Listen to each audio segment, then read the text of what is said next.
मेरे देश के सभी मेरे भाइयों और मेरी किसान बहन बेटियों, आप सभी को मेरी तरफ से जय श्री अन्नदाता। आज हम इस 62वीं हमारी किसान सभा में आज हम चर्चा करेंगे हमारे घर की खुशहाली सुख शांति के लिए जो अहम योगदान देने वाले हैं वो हैं घर का स्त्री और घर का पुरुष, घर की नारी और घर का मर्द। इनसे ही घर बनता है, वरना ईंट पत्थरों से तो मकान बनाए जा सकते हैं। घर तो हम पुरुष और नारी से ही बनते हैं और पुरुष और नारी की जो भूमिका है वो घर चलाने में, घर में खुशियाँ सुख शांति और कामयाबी के लिए। हमने कल नारी के बारे में जिक्र किया था कि नारी एक बहुत महाशक्ति है और वो एक बहुत बड़ा उसका योगदान है हमारी कामयाबी और सफलता में। आज हम बात करते हैं घर के मर्द की। घर का जो मर्द होता है वो ही पूरे घर का लालन पोषण करता है, अपने बच्चों के लिए वित्त पोषित वो ही करता है। वो धन कमाता है, चाहे खेती बाड़ी से कमाए, चाहे नौकरी से कमाए, चाहे कोई व्यापार कारोबार या कोई और अन्य धंधा करे, या कोई दिहाड़ी मजदूरी करके भी अपने बच्चों का लालन पोषण घर के मर्द ही करते हैं। घर का मर्द क्या होता है, कितनी ताकतवर है वो बातें हमें समझनी चाहिए। सबसे बड़ी बात तो ये कि घर में जब घर में एक इज्जतदार मान सम्मान वाला आदमी होता है तो वो एक घर में एक मजबूत चट्टान की तरह होता है। उसके सानिध्य में, उसके संरक्षण में घर के सभी परिवार के सदस्य अपने आप को सुरक्षित महसूस करते हैं। उन्हें किसी प्रकार का कोई डर नहीं होता, क्योंकि आगे घर का पौरुष बैठा है। जब घर के पौरुष में अगर कोई नीचता है या गिरा हुआ इंसान है तो फिर वो उस पर सुरक्षा का कोई भरोसा नहीं करते, वो घर कामयाब नहीं हो सकता। जिस घर में पुरुष नेक नेमी ईमानदार और सही होगा तभी वो घर सुरक्षित रहेगा। दूसरा, घर में अगर कोई मुसीबत आ जाती है तो घर का मुखिया या घर का मर्द ही सबसे पहले आगे होता है।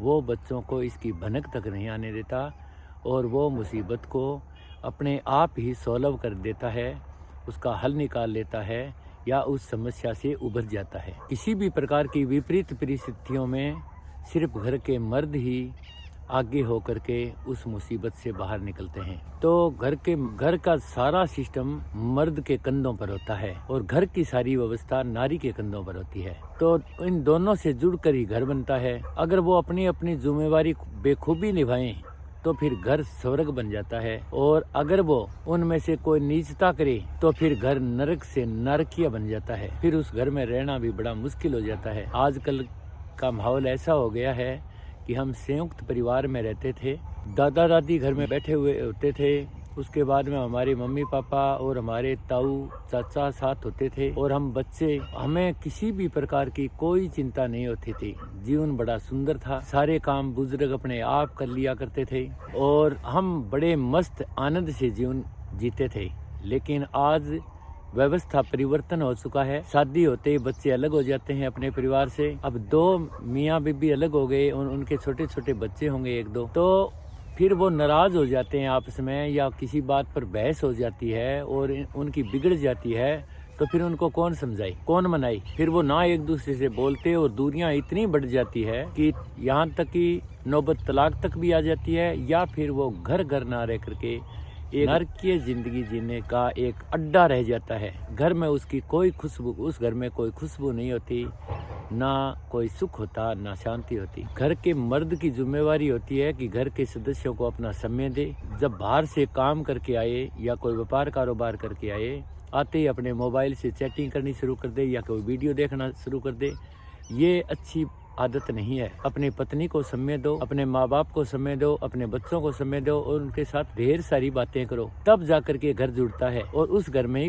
खुशियाँ होती है। यदि नारी मोबाइल पर सारा दिन बातें लगी रहे, किसी के साथ बात, सासू के साथ ना बात करे, पति के साथ बात ना करे, बच्चों के साथ बात ना करे, सारा दिन मोबाइल ही मोबाइल मोबाइल ही मोबाइल, तो फिर उस घर में धीरे धीरे डिप्रेशन आनी शुरू हो जाती है, दूरियां बननी शुरू हो जाती है, लगाव कम हो जाता है, प्रेम घटता जाता है और फिर मशीनीकरण का साथ जीवन जीने लगते हैं। वो घर घर नहीं रहता। समझने वाली बात यह है कि नारी एक शक्ति है तो पुरुष उससे कम नहीं है किसी भी सूरत में, बेशर्ते कि वो अपने हर हक हसूल पर नियम कानून कायदों के साथ अपना जीवन चलाएं। अच्छे चाल चलन के साथ, चरित्र के साथ और संस्कारों के साथ अगर हम जीवन जीते हैं और अपने अपने कर्तव्य ढंग से निभाते हैं, सिर्फ अधिकार नहीं मांगते, अपने कर्तव्यों का भी पालन करें, तो घर स्वर्ग बनते देर नहीं लगेगी। हम अपने घर में कितना समय दे रहे हैं, आप थोड़ा ध्यान से समझने की कोशिश करना। जिस घर में हम रहते हैं, जो घर अपना है, जिस घर में अपनी पत्नी है, वो सारा दिन इंतजार करती है पति का कि पति घर आएंगे। पति आकर के बोले ही ना तो फिर वो घर उस औरत के लिए बड़ा दुख का अड्डा बन जाता है। वो लोक लाज के लिए, शर्म के लिए वो वहाँ बंदी तो रहती है, लेकिन उसे कोई खुशी नहीं होती। खुशी खुशी आओ, काम करके आओ, काम करने जाओ तो खुशी खुशी जाओ, सारे घर में खुशी हो, औरत भी खुशी खुशी उसको विदा करे। भी जाओ, आप कोई सर्विस पर जाते हैं तो, खेतीबाड़ी के लिए जाते हैं तो, कारोबार के लिए जाते हैं तो खुशी खुशी जाइए, और फिर घर आए तो खुशी खुशी ही वो घर आए, और घर आकर के घर के जो सदस्य हैं वो भी उनके साथ खुशी खुशी सारी बात करें, तो फिर घर स्वर्ग बन जाता है। आनंद आने लग जाता है उस घर में रहने का, घर में आने का। कुछ घर तो मैंने ऐसे देखे हैं कि उस घर में आने का उनका मूड जी नहीं करता।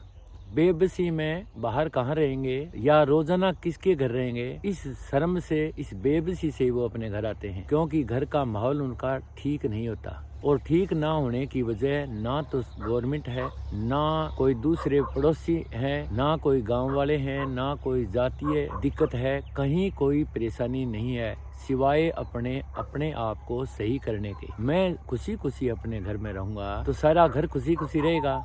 हो सकता है दूसरे लोग मेरी तरह खुशी खुशी ना रहें, तो मैं खुश रहूंगा तो थोड़े दिन बाद में उन्हें भी खुशी खुशी रहना पड़ेगा। ये क्लियर है। धीरे धीरे बदलाव आता है और समय के साथ सब कुछ बदल जाता है। आप 20-21 दिन का ट्रायल ले लेना। आप में जो जो कमियां हैं, जो जो गलतियां हैं, आप जहां सुधार किया जा सकता है वो सुधार हमें करने शुरू कर देने हैं। जैसे ही सुधार शुरू करेंगे, हम एक एक करते जाएंगे। रोजाना एक सुधार तो ये कि जब भी मैं घर में आऊँगा तो खुशी खुशी आऊँगा, हंसता हुआ आऊँगा, रोता हुआ नहीं आऊँगा, खुशी खुशी बात करूँगा। वो हमारे घर के सदस्य बहुत प्यारे हैं, बहुत अच्छे हैं, लेकिन हमारे व्यवहार के कारण से वो हमसे दुखी हैं, वो हम उनसे दुखी हैं। चक्कर छोटा सा ही है, बहुत बड़ा चक्कर नहीं है। अपने आप से शुरुआत करें, अपने ईगो को डाउन करें, अपने घमंड को थोड़ा नीचा करें और अपने आप को सिलेंडर कर दें, क्योंकि खुशियाँ आपके जीवन में आने वाली है। आप सिलेंडर और खुशियाँ आपके पास है, ऐसा नहीं हो सकता। शुरुआत अपने से करनी होती है, बदलाव अपने से शुरू करना है। घर का मर्द जब थका हारा घर में आता है तो आप घर की नारी को, घर के बच्चों को उनके साथ खुशी खुशी पेश आना चाहिए, और उधर से वो उनका भी एक कर्तव्य बनता है कि वो भी खुशी खुशी उनके साथ व्यवहार करें। और बहुत सारा एक दिन में सारा चेंजिंग नहीं होता, धीरे धीरे चेंजिंग होता जाएगा और आपके जीवन में खुशियाँ ही नहीं, धन दौलत के भंडार आपके घरों में भरते जाएंगे। आप देखते जाओगे। आज का वीडियो काफ़ी लंबा हो गया है। कल मैं चर्चा करूंगा हमारे चरित्र पर कि चरित्र, अगर हम चरित्रहीन होते हैं तो उससे क्या घटनाएं घटती है और कैसे कैसे दुख भोगने पड़ते हैं घर में। एक एक पॉइंट टू पॉइंट समझा दूंगा आपको। ये 2 बातें हमने करी है। एक तो कल की थी भी, नारी एक बहुत बड़ी शक्ति है और बहुत महत्वपूर्ण अंग है घर का, बगैर नारी के घर नहीं हो सकता। और आज हमने बात करी है कि पुरुष जो है घर का मर्द, वो मर्द बहुत महत्वपूर्ण है, क्योंकि पालन पोषण की सारी जिम्मेवारी वो पूरी करता है। तो दोनों को मिलाकर के ही घर बनता है, वरना तो वो ईंट पत्थरों के मकान होते हैं, घर नहीं होता। दूसरा समझने वाली बात यह है कि दोनों को आपस में समझ करके खुश हमें रहना है, हमारे घर में खुश रहना है, सभी बच्चों को संस्कारित करना है। जो घर का मुखिय होता है वो अनुशासन बनाता है, नियम बनाता है, कानून बनाता है। उनको पहली गलती पर उन्हें कोई सजा नहीं देता, उन्हें समझाता है, सही मार्ग चलने का उनको रास्ता दिखाता है। और क्योंकि उस घर के जो मुखिया हैं, घर का जो पुरुष है, उसके अनुभव ज्यादा हैं, इसलिए उसको ज्ञान भी ज्यादा है। वो बताता है कि आप जिस तरह से ये गलतियां कर रहे हो, कल को ये गलती आपको इस तरह से नुकसान करेगी। मेरे बेटी या मेरा बेटा या अपनी पत्नी को वो ये बातें बताता है, तो इससे उनमें चेंजिंग आती है और वो सुसंस्कारित होते जाते हैं और वो घर तरक्की करने लग जाता है। आज का वीडियो काफ़ी लंबा हो गया है, तो सभी मेरी बहनों भाइयों को जय हिंद, जय भारत, धरती माता की जय। अन्नदाता की जय, हमारे सुप्रीम भगवान विष्णु जी की जय। विष्णु विष्णु तू भण रे प्राणी, विष्णु विष्णु तू हर रे प्राणी, विष्णु विष्णु तू रट रे प्राणी, विष्णु विष्णु तू बोल रे प्राणी। हे भगवान विष्णु जी, मेरे सभी बहन भाइयों के घरों में खुशियाँ ही खुशियाँ आए, सुख ही सुख हो, आनंद ही आनंद हो और अन्न धन के भंडार भरे हों। जय हिंद, जय भारत।